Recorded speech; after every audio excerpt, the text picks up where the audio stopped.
Kamu sedang bermain sosial media dan mengkritik seseorang.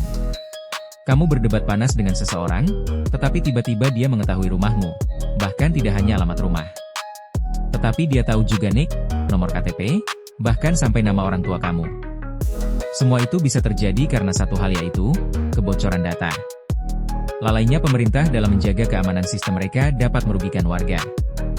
Seseorang berhasil menembus keamanan mereka dan menjual data Anda di breach forums. Topik ini mungkin jarang dibahas, karena hanya sebagian orang yang tahu.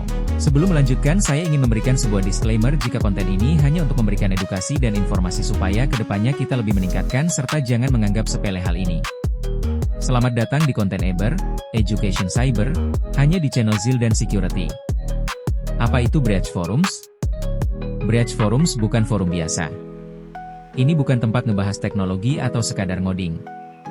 Ini adalah pasar gelap digital, tempat para peretas dan penjahat siber berjualan data hasil retasan. Segmen 1, apa yang terjadi?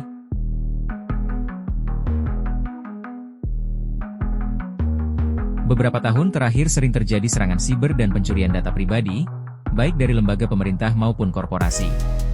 Terutama kebocoran data pribadi yang terjadi pada 2024, bocornya 337 juta data yang diduga dari Dukcapil Kemendagri.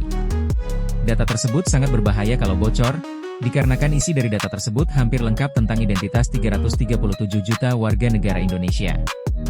Yang mana hal tersebut bisa berakibat fatal. Mungkin sebagian orang mengetahui jika data tersebut bisa disalahgunakan untuk penipuan, dipakai untuk pinjaman online ilegal. Tetapi ada sesuatu yang jarang dibahas, yaitu seorang yang memiliki data tersebut bisa membuka layanan untuk melacak seseorang. Jadi seorang warga biasa kini bisa mengetahui alamat dan identitas dari 337 juta warga Indonesia. Segmen 2, potensi penyalahgunaan data.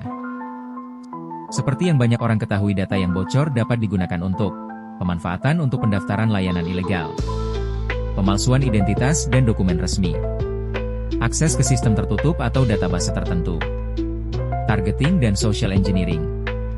Dipakai untuk layanan jasa lacak lokasi seseorang.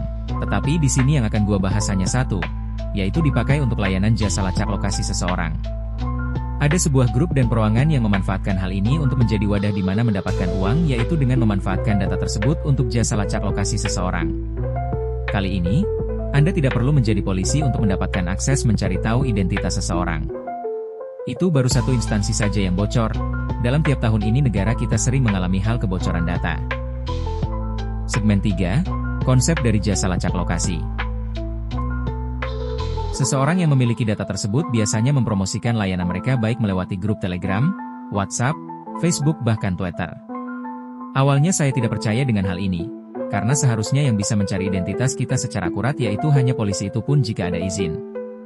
Tetapi setelah saya melihat salah satu channel Telegram milik orang Rusia, dia memanfaatkan semua data yang bocor di breach forum untuk melacak identitas seseorang. Konsepnya mereka memiliki banyak data yang sudah dikumpulkan. Lalu mereka membuat sebuah program untuk membaca data tersebut, dan ketika seseorang menginputkan nama atau data seseorang di situ muncullah hasilnya. Hal ini banyak ditiru oleh hacker-hacker Indonesia. Kurang lebih seperti ini gambarannya.